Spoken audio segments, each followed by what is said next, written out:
but each time God said no. We need to know that God has the prerogative to say no. The sovereign God has the right to say no. And here, God said no to Paul. Has God ever said no to us before? Certainly for me, God has said no many times to me. I have prayed for other people and God has said no before. I have prayed for some who are sick and soon they died. When I pray for myself, God has also said no before. Certain problems, certain challenges in my life, I bring it before the Lord, but there were no answers.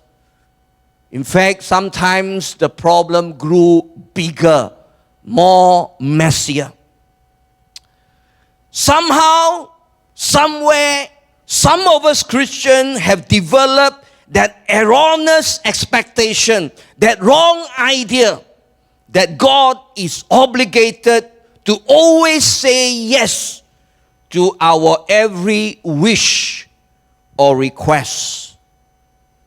And when God says no, it does not mean that He doesn't love us anymore. When God says no, it doesn't mean that He don't have the power to answer our prayers anymore. No. When I tell you that God has the prerogative to say no, I am not questioning the love of God. Neither am I limiting the power of God. And we really need to get this right. Nobody can tell God what to do. And nobody can demand that God say yes to our requests or prayers. Even Jesus, when He was at the Garden of Gethsemane, just before He went to the cross, He was under tremendous pressure. And the Bible says that His sweat drops were like blood drops.